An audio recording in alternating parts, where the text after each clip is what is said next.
All right. Good afternoon, everybody, or good morning, or good evening, wherever you're watching us from. Welcome to Omega TV UK, or Omega TV UK, or Omega UK TV. Well, my name is Lydia Tetolet. As usual, your host for today.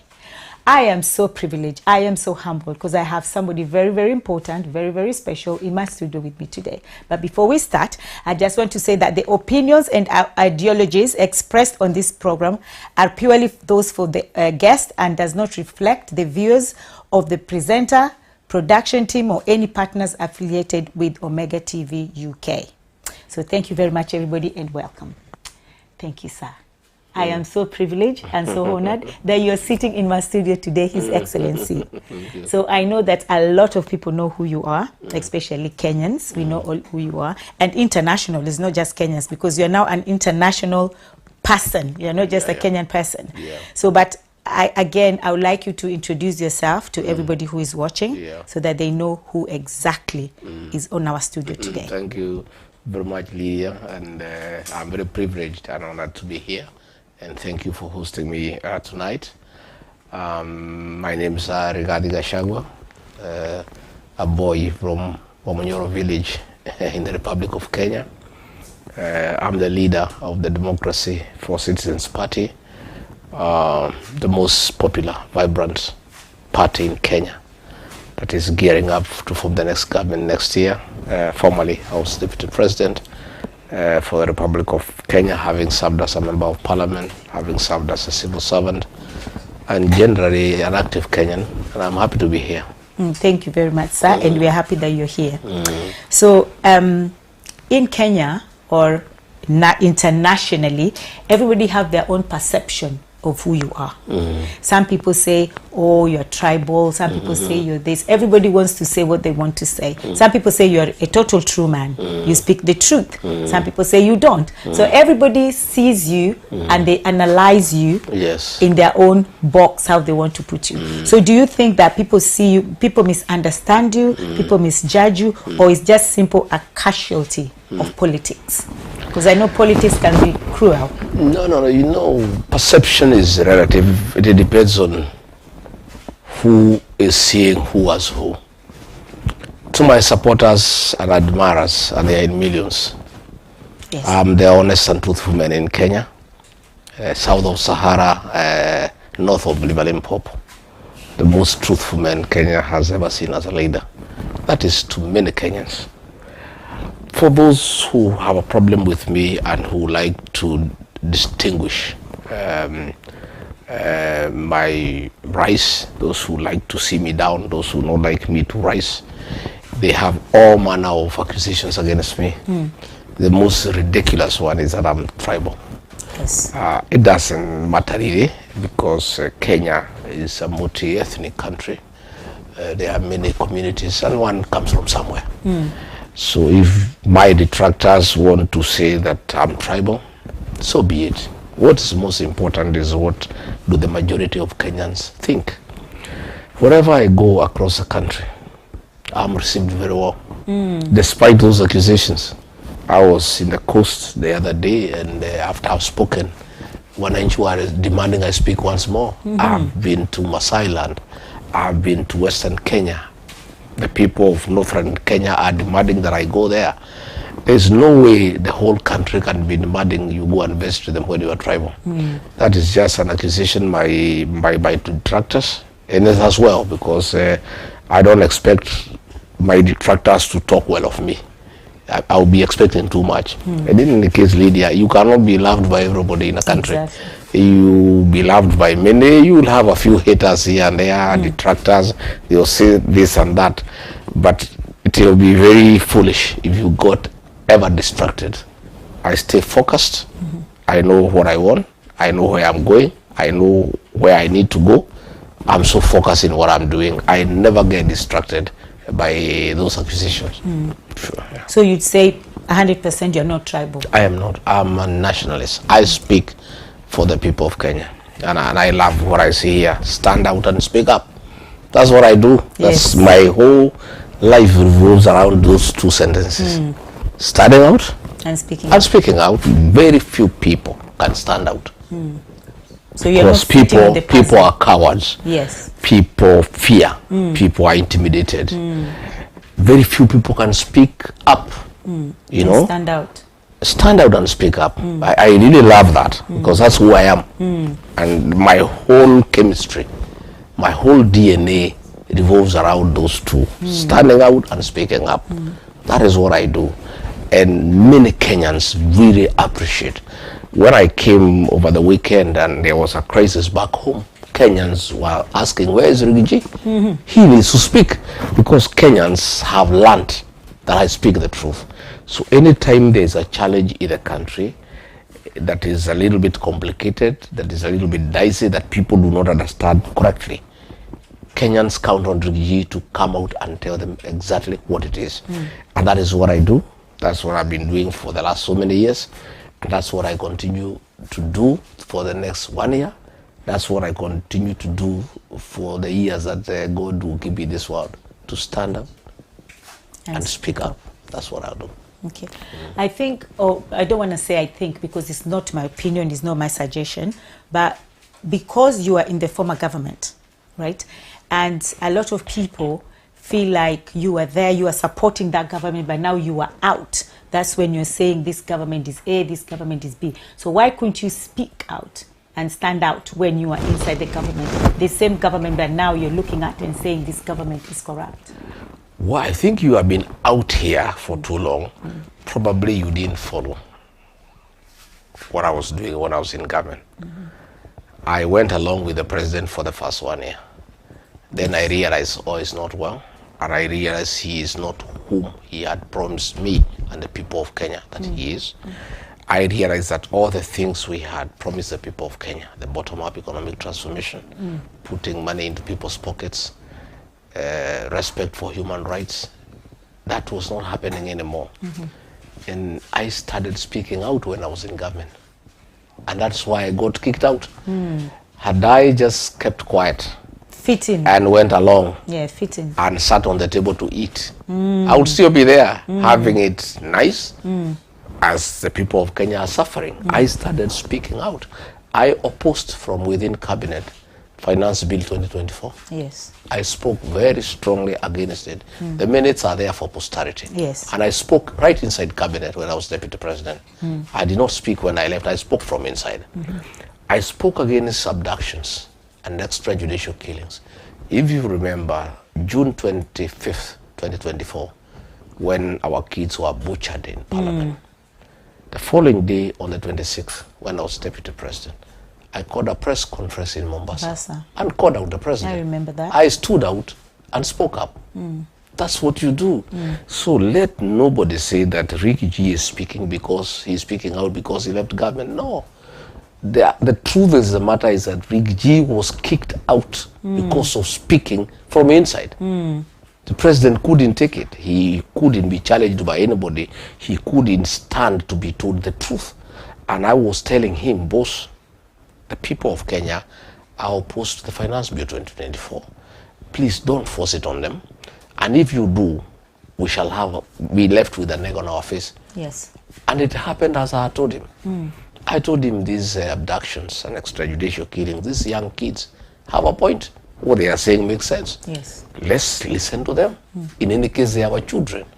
And, abducting them and, massacring them is not right. It's immoral. It's against our Christian teachings. It's against the Constitution. It's against humanity. Please, let's listen to these young boys and girls. They have a point and they are our children anyway. He couldn't take it. That's why I was kicked out. So, for standing out and speaking up is what got me where I am. Where you are today. But I can tell you, it's like throwing the fish into the water. By kicking me out, I got in the best environment now. I'm able to speak up and speak for the people of Kenya without talking to anybody, without asking anybody for permission. When I was in government, I was a little bit civil. I would do it with a lot of respect. I would be persuasive. I would approach the president with a lot of humility and plead with him and persuade him. and I was talking to a stone. Yes. I don't have to do that anymore. When things are not going right, I simply see this is wrong. You speak up. When he is lost, I say, you are lost. Stop it. I am a happier man, by the way. Okay. I am a very happy person, and I am in my best environment because I'm able to speak up for the people of Kenya. I'm able to stand out and speak for them. And I am very grateful that God has given me that opportunity to speak for the people of Kenya. And I'm equally happy that the people of Kenya appreciate what I do. Yes. And I actually realize how much the Kenyan people value my contribution to our democratic space anytime I leave the country.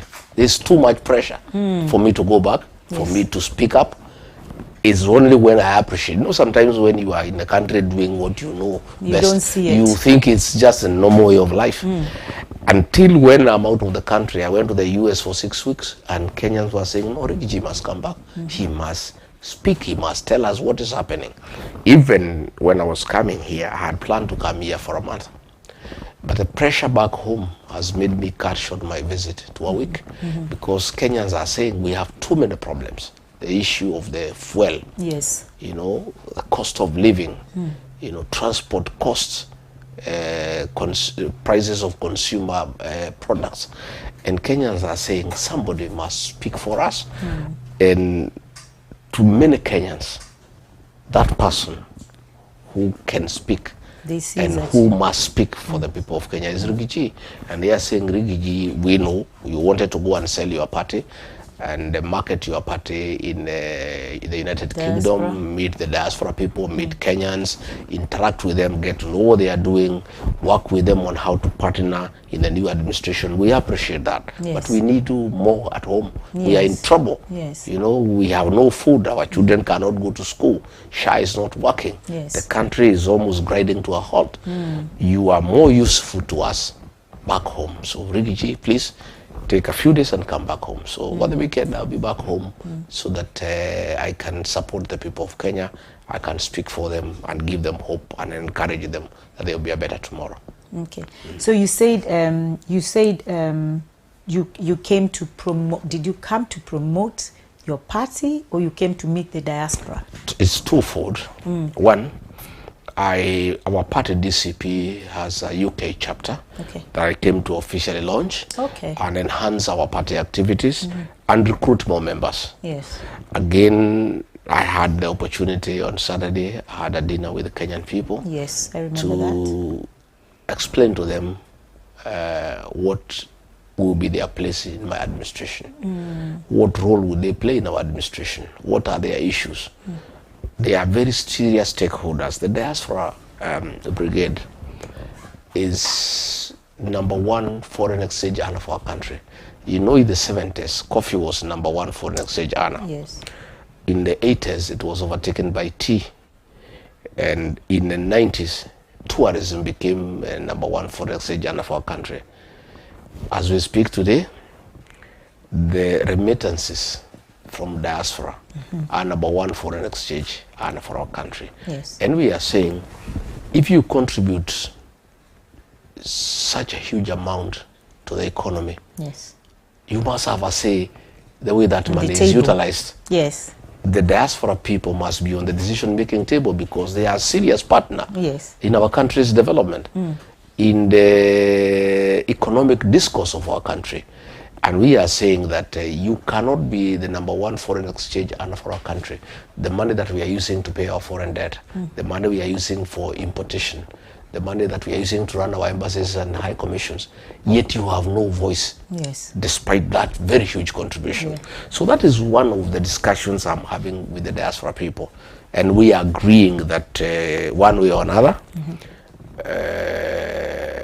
the administration that I intend to form when I'm elected president, or I'm part of that government, is that people from diaspora must play a critical role in our administration, in the executive, in the Senate, in the National Assembly, in the county assemblies. I am also saying it makes sense that we tap the expertise, the professional resource available in diaspora to run our embassies. If it's here in the UK, Why would I go back home to look for a high commissioner? Yes. We have competent men and women with the necessary qualifications and experience who understands UK much better than anybody else coming from Kenya. Ambassadors and high commissioners serve for 4 years. Yes. When you get somebody who has never been to the UK from Kenya, the first 1 year they'll settle down, find school for their children, get to know a house, to know what. 1 year is gone. The second year they are learning on contacts. Who are the business people here? How do you engage the British? The third year they start putting up a plan. By the time they start implementing, 4 years is 4 years is gone. But if I came here to the UK and pick Lydia, who has lived here for 20 years, for example, she doesn't need to look for a house. She doesn't need to look for a school for her children. She just get to office and start working. She knows who is who. She knows who are the manufacturers. She knows who are in agro-processing. She knows who are in value addition. I would want a situation where either between the High Commissioner and the Deputy, one would come from the diaspora. That is what I'll do if I'm president. That I pick either the High Commissioner or the Deputy from the diaspora. And it will work out well, and it's a very practical thing. So these are some of the discussions that I'm having with Kenyans who live here, who work here, and they are very excited. Yes. Of course, many of them have doubts because they have been cheated before. They have engaged Kenyan leaders before. The minute they are elected, they don't pick their phones. They don't give them appointment. They don't bother with them. So I'm asking them to give me the benefit of doubt, because that's all I can do. I cannot tell them 100% that I'm better than the others. Yes. But I have a proven track record that I'm an honest person. I'm a truthful person.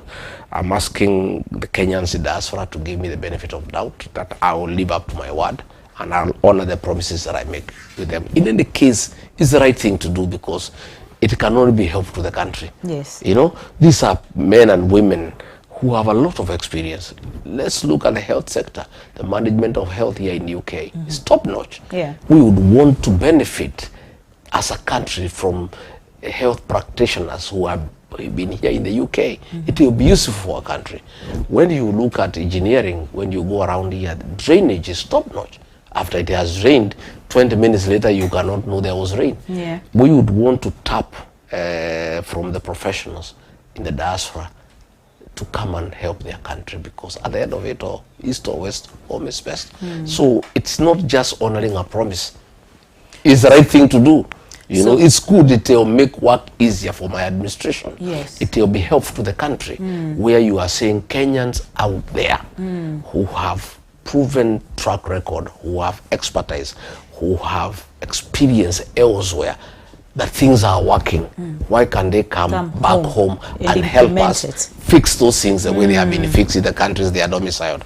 So instead, because right now we have a lot of politicians who come to benchmark. Yes. in diaspora, whether it's in the UK, US, or Australia, they come to benchmark. Yes. But when they go back home, they don't really implement whatever they came to do. Yes. So are you saying that, are you telling us as diasporans that you're going to give us a platform that we can transfer our skills back home, rather than having them come to benchmark?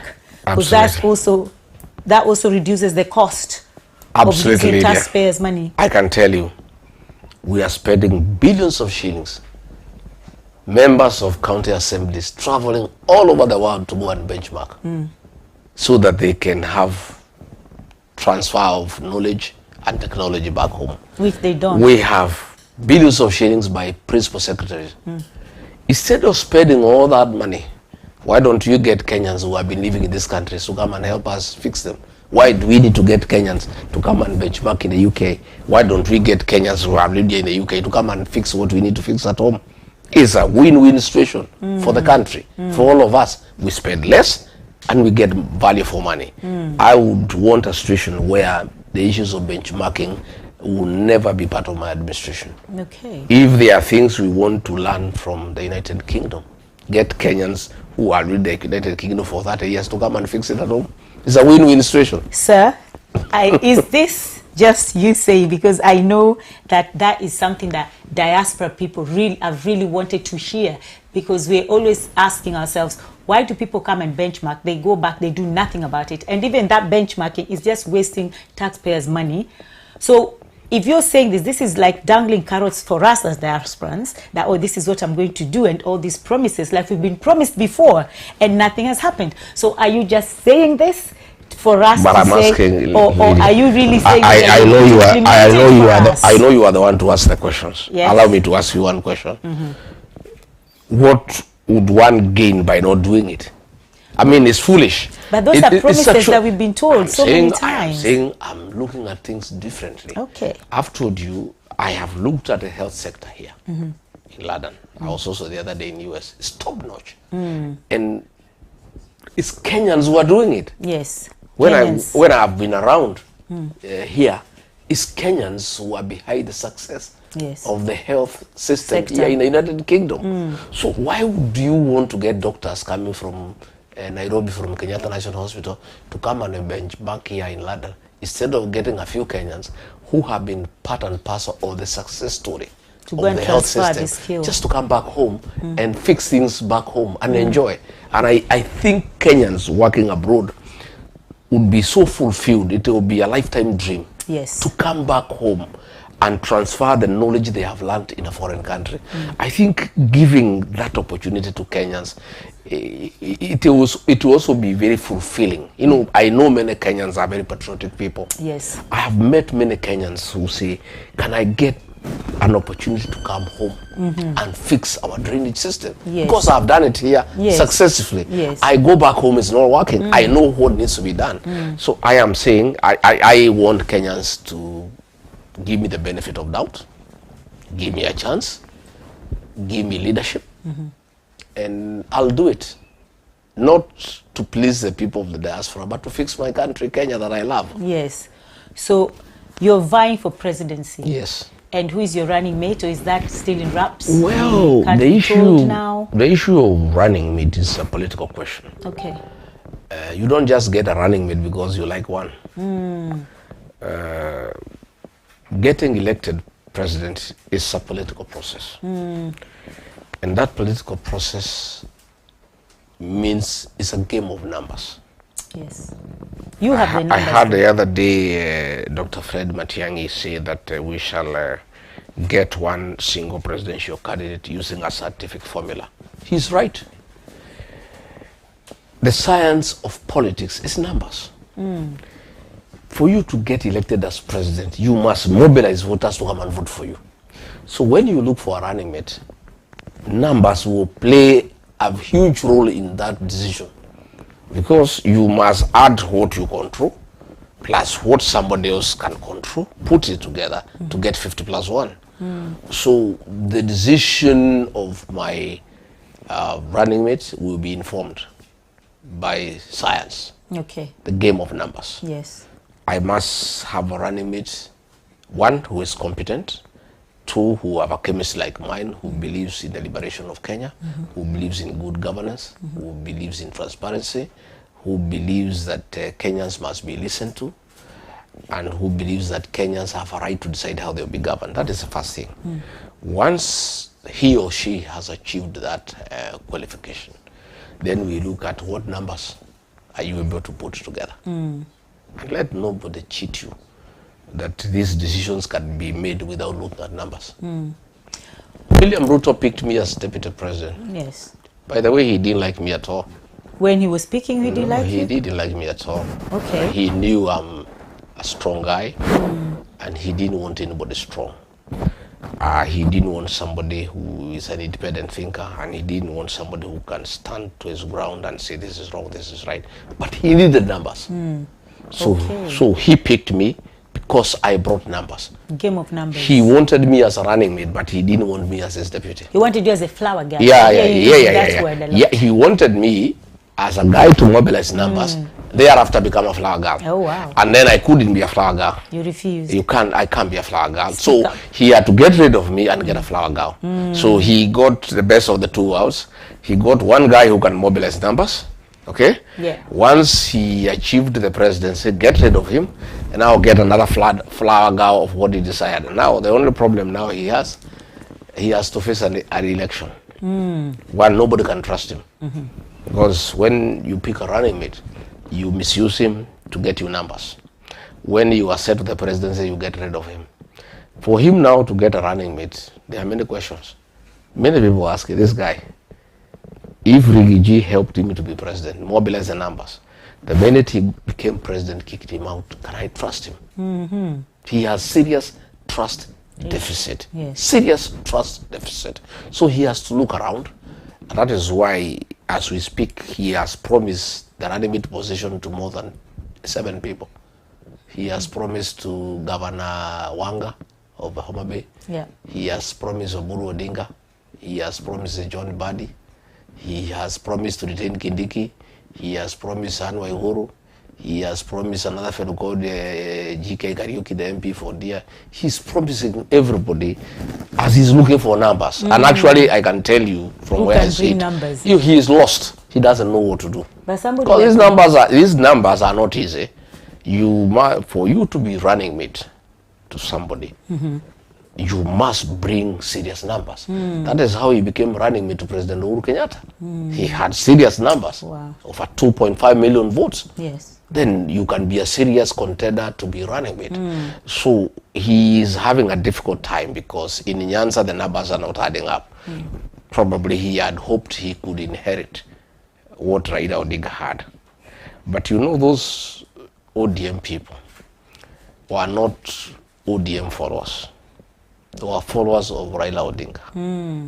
Raila Odinga is gone, and may God rest his soul rest in peace. But loyalty is not transferable.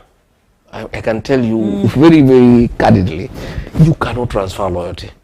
The loyalty of the Luo nation to Raila Odinga cannot be transferred to Oburu Odinga, and for him to transfer to William Ruto. That even will be a third transfer. It's very difficult. The people of Raila Odinga to be transferred to Oburu, and Oburu to transfer to William Ruto is a tall order. Yeah. Very tall order. Raila Odinga had other followers in Coast region, in Western region. All that now is up in smoke. So he's having a serious challenge on getting a serious running mate. Yes. And I can tell you from where I sit as a political scientist, the peak of running mate for William Ruto will be Waterloo. Whatever if he does, he's damned. If he doesn't, he's damned. Yes. If he drops Kindiki, he has a problem with the little support that was remaining in the mountain. If he gives him and denies the Luo nation, they are gone. If he doesn't give Musalia, they are gone. It's a difficult thing. In fact, he is in the situation Moi was in 1997.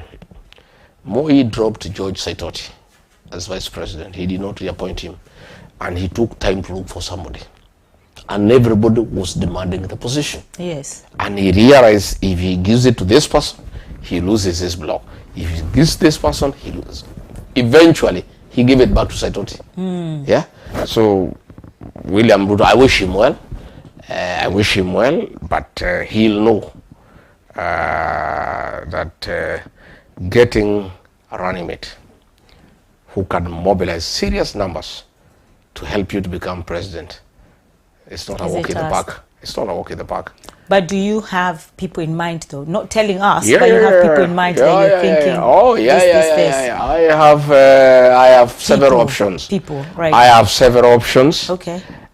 Or informed in compatibility. Yeah. Somebody I think we can work with. Yes. Number 2, the numbers he or she can bring to my bid for me to be successful, because for me to be president I need 50 plus 1. I have quite a substantial following, but I need to top it up, and for me to top it up I need a very serious running mate with serious numbers, and those are considerations that we are making as we move on, as we go on.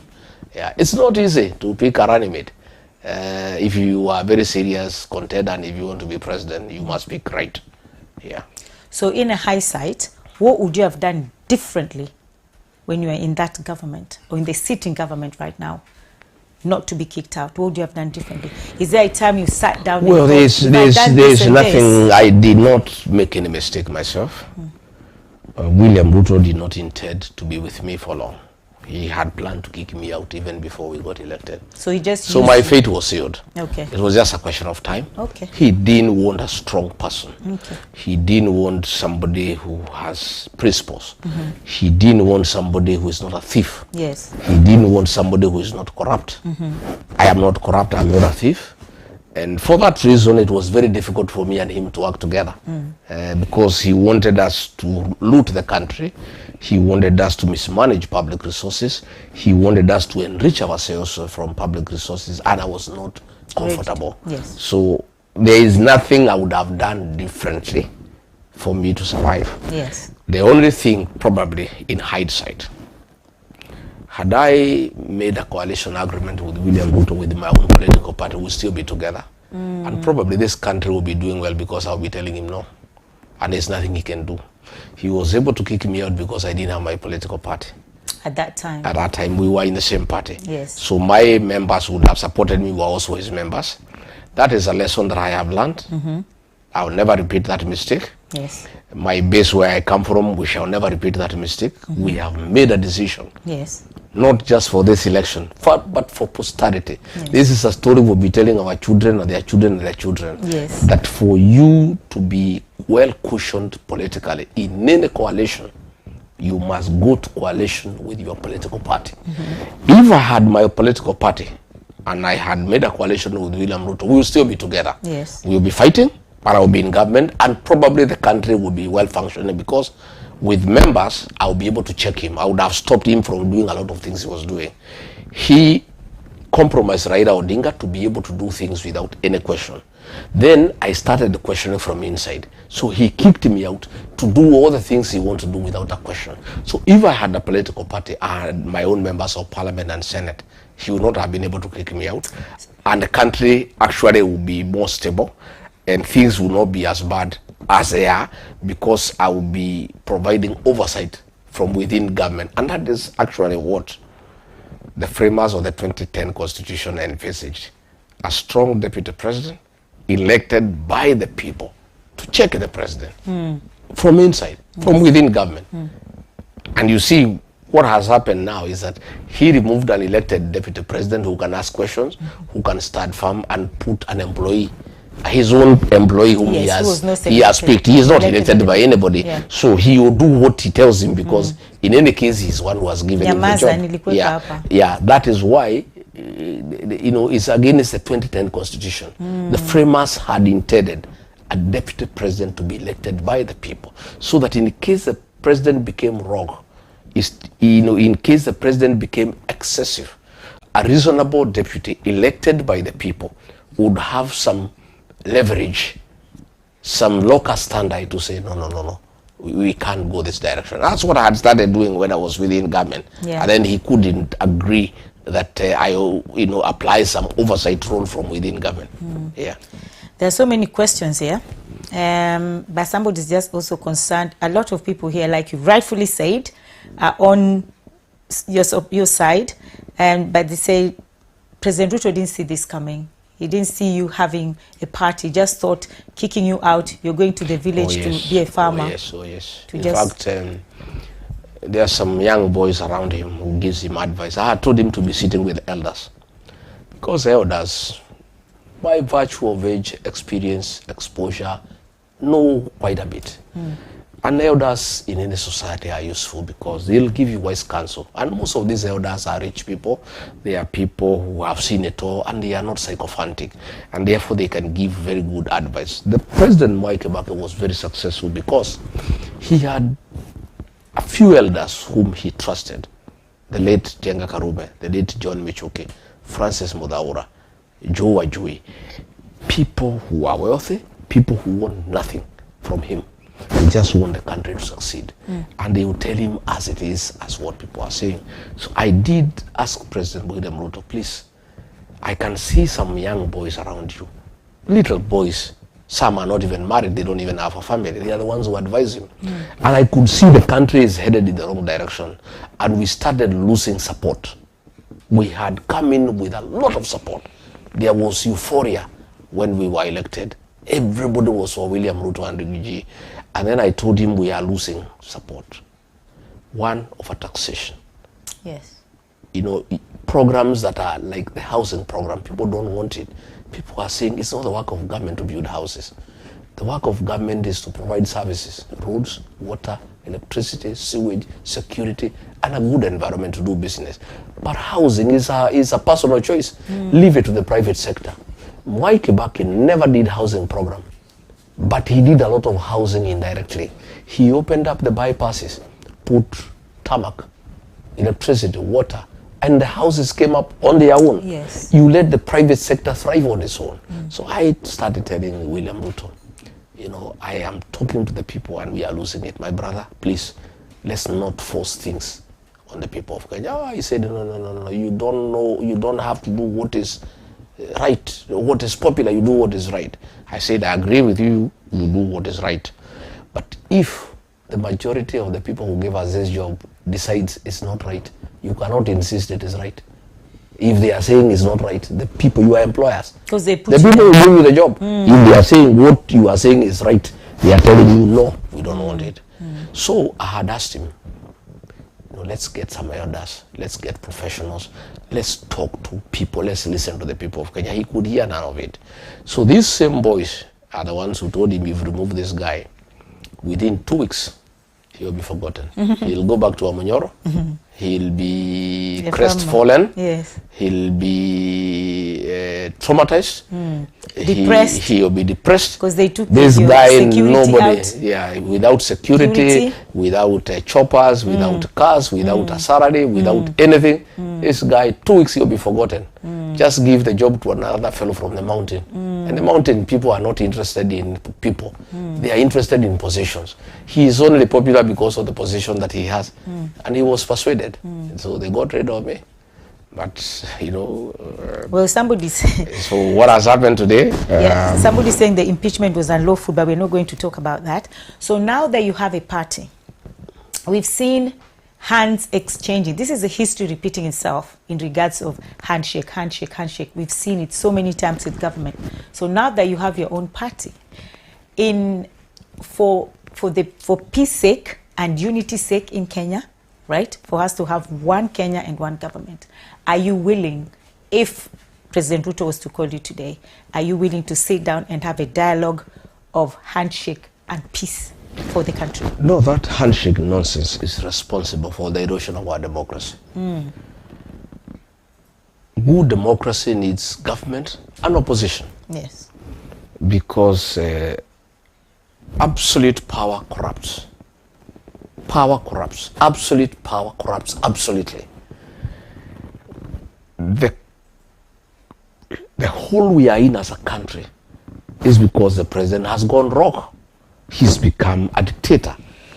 And because there's nobody to ask him any question. We don't have a strong... Yeah, because there's no opposition. Yeah. The National Assembly we have today at the Moses Wetangula is worse than the National Assembly we had during the one-party era. Yes. And the single party at the Kanu. We had a very bad parliament. But this one at the Moses Wetangula is terrible. Wetangula, the Speaker of National Assembly, behaves like a youth wing of UDA. You can see me in Harambee talking about UDA and two-term. Yet he is supposed to be an arbiter, an umpire in National Assembly. He's not supposed to have an opinion. Yes. He's supposed to wait for the legislators to come there, and then he can moderate a debate and allow the people to make a decision. Yes. But himself, he is propagating the same matters that come in parliament, in public rallies.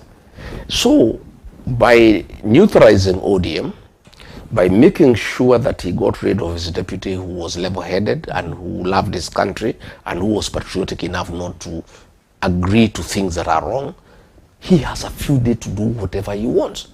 So asking me to have a handshake with William Ruto will just even make him worse.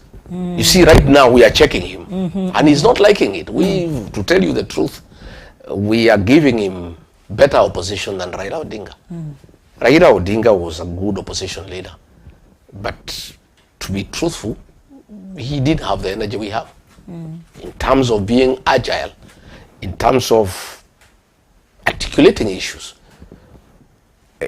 we have a more serious opposition than we had during the time of Raila Odinga. which is good for the country. So today, if I agree to have a handshake with William Ruto, I will just be giving him a blank check to continue with the excesses, abductions, extrajudicial killing, sale of public assets, theft of public funds, you know, destruction of institutional governance. You know, Parliament is no longer an independent institution. It has been captured. The Senate has been captured. The governors cannot speak. Nobody can speak. So we are the only remaining voice. So we will be very unfair to the people of Kenya. I don't think the people of Kenya would ever forgive me. If today I went and shook hands with William Ruto in exchange either of money or positions or privilege. Because he can never maybe I can go and say, oh, we'll give you security, or we'll give you cars, or we'll give you some money, or we'll give you 3 ministers and all that nonsense. I'm not interested. We have a job to do. We have to keep him in check, so that this country can stand. And we have even a bigger duty, a more serious responsibility to work very hard to have change of government next year through constitutional means, as we don't want to remove William Ruto unconstitutionally. You know, I heard Mukomen saying that I'm inciting people by saying they need to deal with traitors. For the record, Mukomen must know anybody who betrays voters is a traitor. By default. A traitor is a traitor, and traitors must be called out. And I am on record saying all traitors must be punished, but on the ballot. I'm not telling anybody to beat them. I'm not telling anybody. I'm not telling anybody to beat them. I'm not telling anybody to do. No. I'm even saying, when we had a funeral in Olokalao, and William Ruto was there, and the people are very hostile to him. I said, no. Let this guy speak. We have a problem with him. But the Constitution has given us an opportunity next year to get rid of him. Let's wait for that opportunity. For now, he is president. Allow him to speak. Even these members of parliament who support him, they have betrayed the Kenyan people. They are traitors. We must deal with them. And that is why I use figurative language. I have heard some people trying to twist it. Kuua nyoka na mayai. That is figurative language. I'm a student of literature. And the power of figurative speech in terms of communication is very powerful. Kuua nyoka means getting rid of William Ruto on the ballot. On the ballot. With the eggs are all the people who support him. We cannot get rid of him and leave the fellows who support him around, because they have betrayed the Kenyan people, and they can betray the people of Kenya again. But the ballots thing, 22 Kokadi, right? I feel like because we don't have a civil education in terms of voting right, who am I voting for? It's all about greed, it's all about money, it's all about what we are getting. Because if I'm hungry and somebody puts food on my table, I'll take it. But if there's civil education, yes, take the money. And I'm for Kenyans. Anybody who wants to take the money, take it. But when you're going to vote, you're by yourself. Nobody knows who you're voting for, so vote right. But if we have civil education, don't you think this will now help us to vote well and to also take that voting card? My sister, the IBC is supposed to do a lot of civic education, and they are not doing it. The civil society used to be very vibrant in Kenya. That is no longer the case. But have comfort. These public rallies we do every week, is civic education.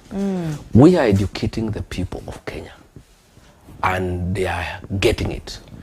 We had some nominations in a place called Olokalao, where there's some by-elections. And the UDA party of William Ruto was having nominations on Friday. The DCP, my party, had nominations on Saturday.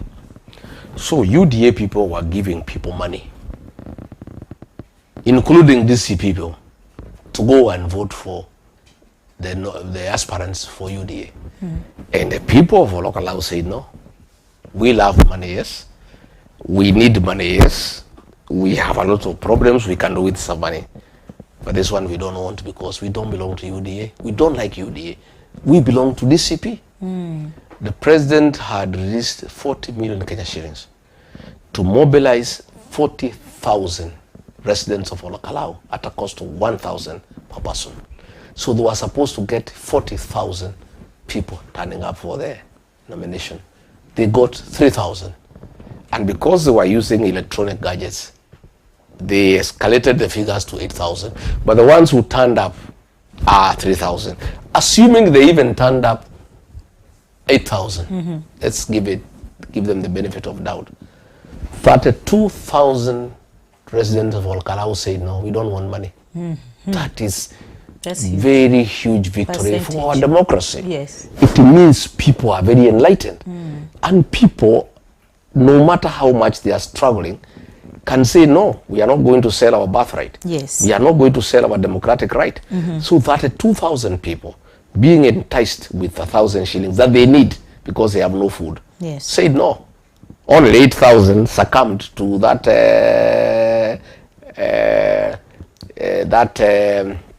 what do you call it, inducement, you know.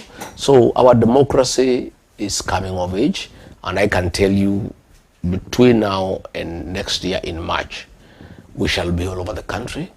And in these public rallies we do, they are part of the civic education, is telling people, you people cannot accept money, yeah, and elect dictators.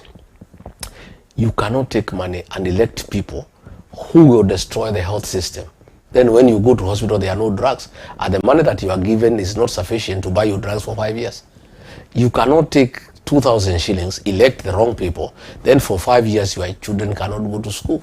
And I think Kenyans are getting it, because I've even seen in many places where they have been given money, after the president has left, they shout one time, which means they are just taking the money, but their heart is well protected. Their conscience is clear that even if they are taking money, that money will not corrupt them to do the wrong thing. They will still take the money and do the right thing.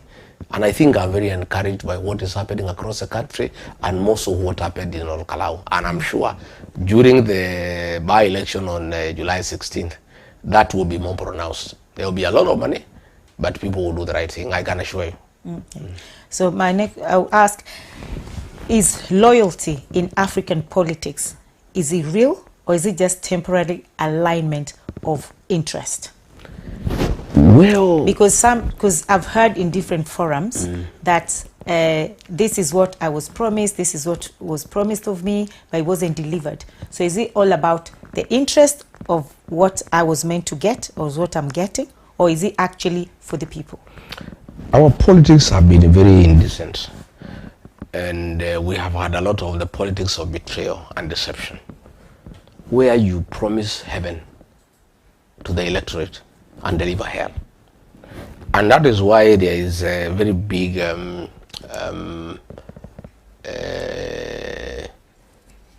overturning of leaders.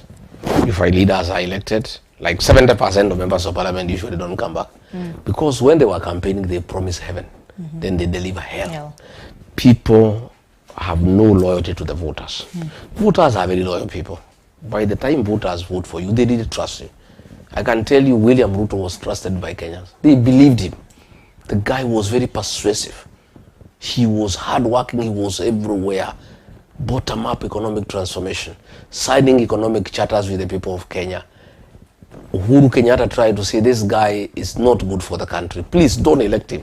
He will mess this country. Nobody could listen, because he had promised heaven to the people of Kenya. And they believed it, they trusted, they were loyal to what he said. But he did not mean, or he was saying he did not intend to do it. And that is why you find the people who supported him most are the ones who have the biggest problem with him, because they were loyal. So they feel more betrayed than even those who did not elect him. In fact, you find those who did not elect him are not having a very big problem with him, because they don't feel deceived. They knew he's not good, so they are saying, we told you. So they are not very angry. But the people he deceived, the people he convinced that he means well, the people he convinced he will transform their lives, and then he has done the exact opposite of what he promised, they are very bitter. And they are looking for revenge on the ballot, of course, you know. So loyalty has been two-way. The voters have been very loyal to their leaders. But I'm afraid we, the leaders, have not been loyal to our supporters. And many of us have let our people down. And I'm trying to be different. And I am praying to God to give me wisdom, to give me a good conscience, discerning spirit, to be loyal to my supporters, because they have been very loyal to me. When I was removed from office, they follow me. I go to public meetings, I don't spend a cent. They come in thousands. They trust me. They were told, this guy will lead you nowhere. He is impeached. He cannot be even a village elder. Don't follow him. But they still follow me. They believe in me. I am praying to God to give me the discerning spirit, to have the moral courage, to do the right thing and not betray my supporters who are in millions. I must deliver to them. I must live true to what I have promised them, because they have believed in me. When I have nothing, I don't give them money. I don't give them anything. They just believe in me.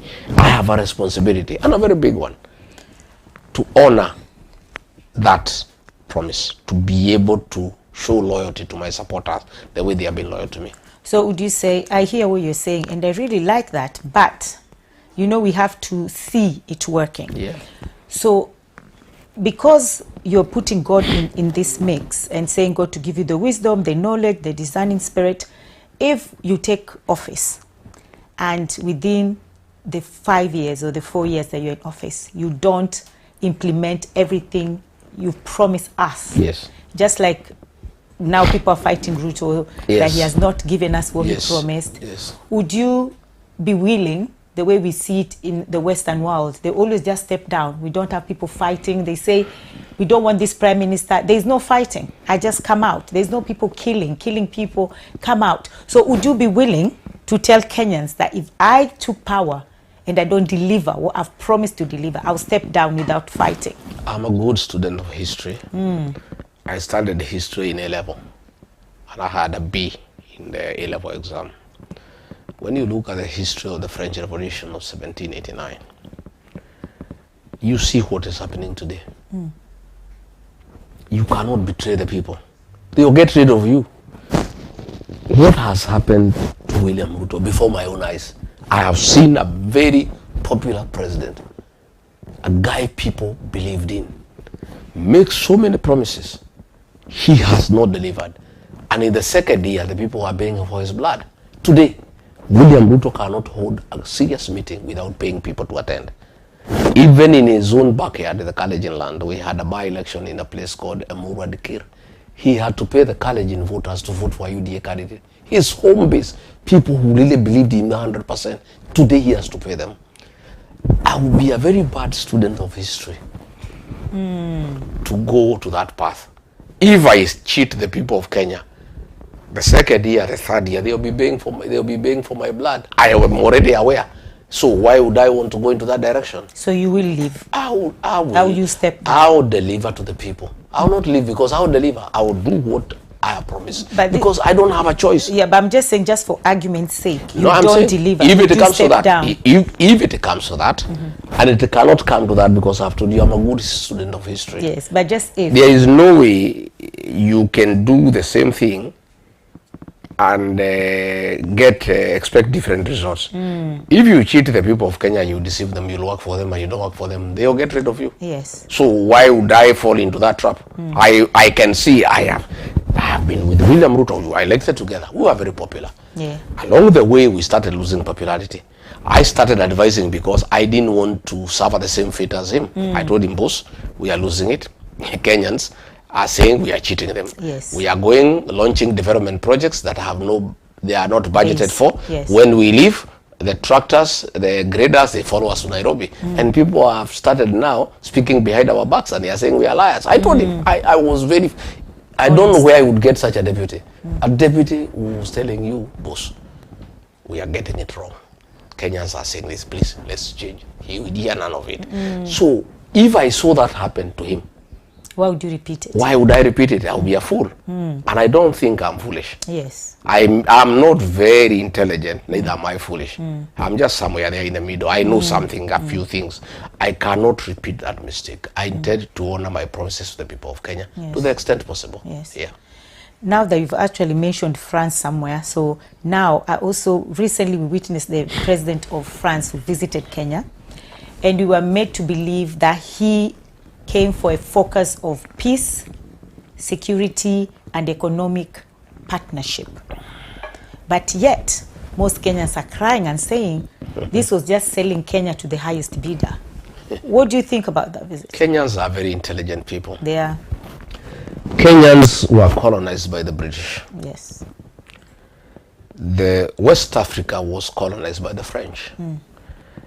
And the French were not just colonizing people like Kenya. Theirs was called assimilation. They would even change your culture and language. They would assimilate. Most West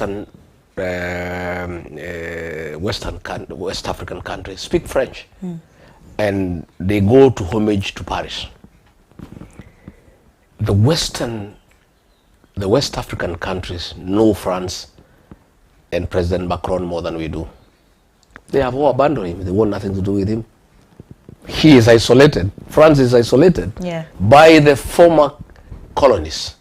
They know France more than we do. They are saying, no, these are exploiters. These are corrupt people. They don't mean well for Africa. Go away, we don't need you.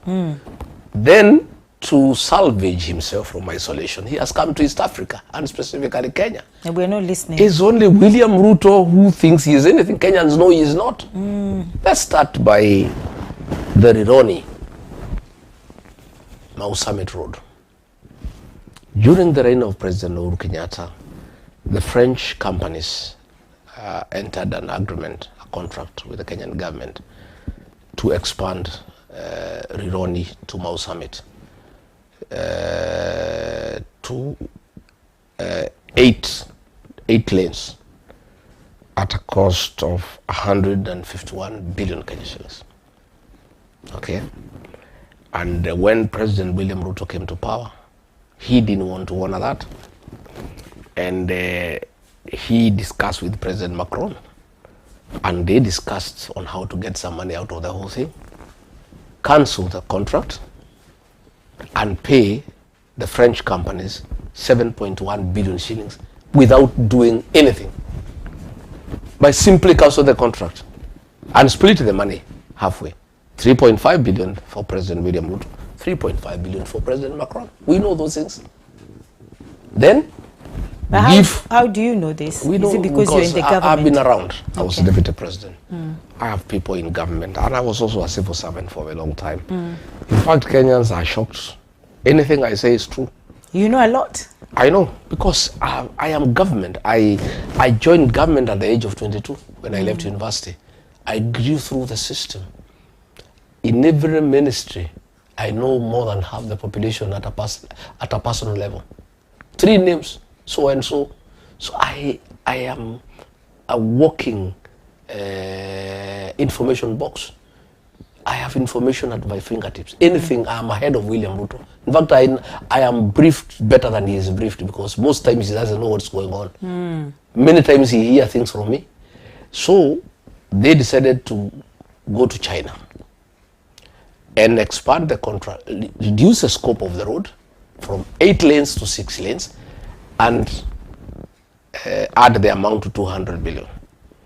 So they are stealing 50 billion with the Chinese, 7 billion with the French, 50 billion with the Chinese. There is a company called CRBC. It is actually the Chinese company that is doing corruption in Kenya. All the big projects in Kenya, the Talanta Stadium, they are doing that stadium over 100 billion. Yes. They are doing Bomas of Kenya of another 50 billion. They are doing the JKIA. They have been given another contract called Nairobi Railway City at a cost of 29 billion, when there is a company that had won that tender at 22 billion shillings. And William Ruto ordered for them to be deported back to China so that they don't challenge the award. So it was given to CRBC, and they are stealing 7 billion from that contract. So this CRBC is the biggest conduit of corruption in Kenya. And I'm asking the Chinese government to consider recording those people back to China, because they are the conduit of corruption, and we shall be able to prosecute them next year. I want to be very candid with CRBC that they will not escape, and I want to tell the government of the Republic of China, People's Republic of China, that the directors of CRBC will have to face the law for the amount of money they have stolen from the Kenyan taxpayers with the current administration. As soon as this administration is sent home, yeah, we are going to recover this money from CRBC. And again, all this money that William Ruto and his people are stealing, a new administration will recover this money. Because there is no way we can have a change of government and just proceed like nothing was stolen from the people of Kenya. Yes. So, Macron had come to Nairobi. That summit was a facade. It was a small screen. He had come to finalize the deal for the compensation of Rironi Summit Road. The Auditor General has released a report that this money has been gotten from the fuel levy against the law, against the laws of our country. Because President Macron, President William Ruto are part of this deal. So they have circumvented the law to steal money from the public, to pay French companies so that this money can benefit President Macron and President William Ruto. And I want to be very candid with the Kenyan institutions. Yes. The pension funds, NSSF and other funds, money is being taken from NSSF to be taken to the Rironi Mausami to do daily works. I want to tell all these funds, even there is an institution called unclaimed assets. That money was gotten from unclaimed assets against the law and taken to buy shares in Kenya Pipeline. I want to tell the managers of these pension funds, I want to tell the directors of all these institutions that are giving money to President William Ruto to push corruption against the law. Next year they'll have their day in court. And I want to be very candid, because they don't say we did not tell them. I am telling Kenyan fund managers who are getting money meant for workers to enhance corruption in Kenya. I'm telling institutions that are against the law, that are getting money to buy parastatus against the law, next year in October, in November, There's judgment. they'll have their day in court. And they cannot escape. I'm telling the Chinese contractors who are being used by William Ruto to push corruption in Kenya, next year they'll have their day in court. That is a promise I want to give to the Kenyan people. We cannot just have change of government and just proceed like there is nothing. All the assets that have been stolen Everybody will has be to reclaimed and responsible. restored to the Kenyan people. Yes. We are now getting a situation where they are now even stealing private land. They are in Kiambu. There is a mzee called Bogu. His land, 248 acres, has been taken forcibly by government. And I want to tell the people who are going to buy that land, because the people in power are subdividing land taken forcibly from the people of Kenya with forged documents. I want to put Kenyans and investors on notice. If you purchase land that is controversial, land that has been stolen from the people of Kenya by government officials, and they produce fake titles and they give it to you, even if you will have constructed a mansion, it doesn't matter how much it is, I want to promise you, today, you will lose that land. And you'll have to follow Ruto and his officials to look for your money. To get your money back. You'll have to look, especially that land in Kiambu, the Kasarin land. Anybody who is going to buy that land belongs to Bogwa, and everybody knows. It's been taken by Kipchumba Murkomen and Oscar Sudi and William Ruto.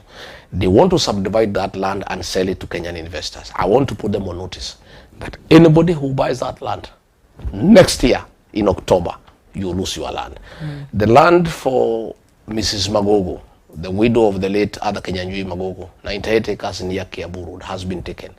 Anybody who buys that land, those titles will be cancelled when we take over, and that land restored to Mrs. Magogo. Woe unto you if you have spent your money to these government officials.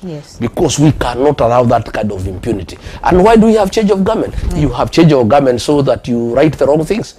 We cannot simply just replace William Ruto and rubber stamp all the wrongs and the evils that he has done. There must be restitution. There must be justice.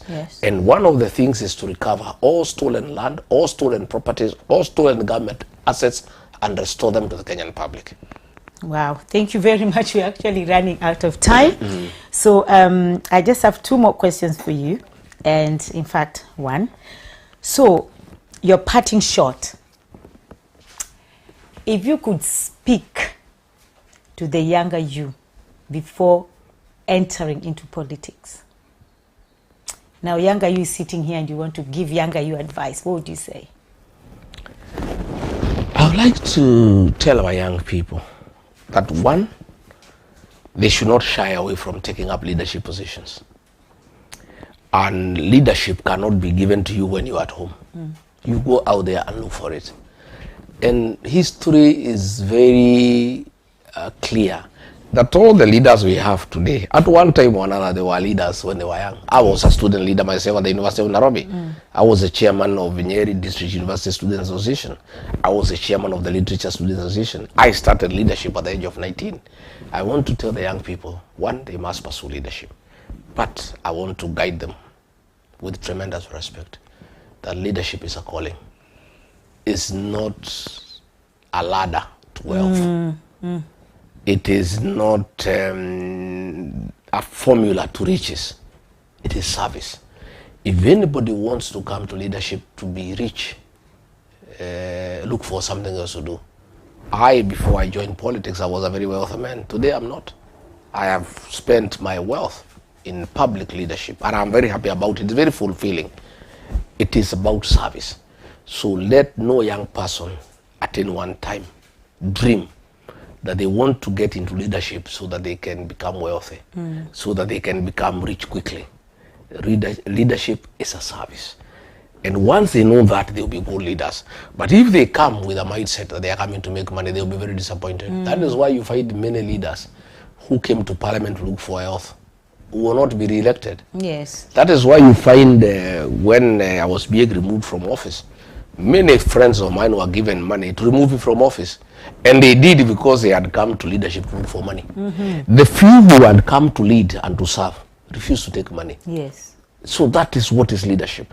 And those leaders who refuse to take money, today, they are very popular and they are going to be re-elected without too much of a struggle. Yes. Those who took money will be sent home because they did not come to leadership to serve. They came to look for money. So that is the difference. And actually, that's how sad the situation we are in. The president came to look for wealth. In the process, he has destroyed the country. He's very wealthy, of course, undoubtedly. Yes. You know, I remember, and I must tell the people of Kenya, when we were in good books, initially he told me that he wants in 5 years to be richer than the family of Kenyatta and Moi combined. It looked a tall order to me, and I told him as much. He said, you don't know, it is true today.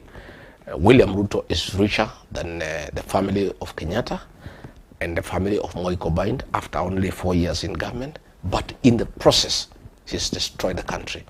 Everything has been stolen from Kenya. There is nothing that is remaining. In fact, I was just telling Dr. Matiang'i and Kalonzo that even as we are looking for leadership, we shall have a very difficult time because we'll have to start from scratch to restore the Kenyan nation. Everything will have been stolen. As we speak today, they are through with public institutions. That is why now they are going for private land in Kiambu. They look for a big piece of land, 200 acres, that the owner died. They try to grab it because they have sold all the national assets. There is nothing else to sell. Yes. So I want to tell the young people, leadership is about integrity. Yes. Leadership is about service. As long as they come to leadership, knowing that they are coming to serve, not to make money, they'll be great leaders. Thank you. Thank you very, very much. And I also want to say thank you to every single person who was watching us today, who took their time to watch us. And so much, thank you very much, thank you, Lydia, for coming to my little studio and little me as well, accepting the invitation. I really, really appreciate it. It's not a small studio, it's a very good studio. Thank you very much, very beautiful and very well equipped. Thank you, sir. And we don't take this for granted. We're very, very humble. Asante. So thank you very much, everybody. And I will say happy birthday to a little girl who is called Larissa Joy Manyasi. Today she's 23, so happy birthday. And also thank you very much. What's his name again? Thank you very much, Jojo Triple Jojo, and I want to say thank you very much for my production team behind the scene, making us always look beautiful. Thank you very much, Omega TV UK. Thank you all the Kenyans and all non-Kenyans who actually tuned in, because I know there were so many non-Kenyans. And I'm so sorry that we didn't get to read your questions. There are so many questions, and there are so many people who are asking so many questions. I'll say thank you so much for all the questions, and I'm sure I'll probably ask His Excellency on the side to help us answer those questions that you guys are asking, because I cannot answer them for him. So, and thank you also Charles Bwanawa Wangare. Thank you so much, Zuri's dad, wherever you are in Canada, watching us, always supporting us. Thank you so much, everybody. God bless you. Meet us here again next week on Wednesday, 6 p.m. UK time and 8 p.m. Kenyan time. And like we always say, it can only be God. Tune in. God bless you. Love you guys. Bye.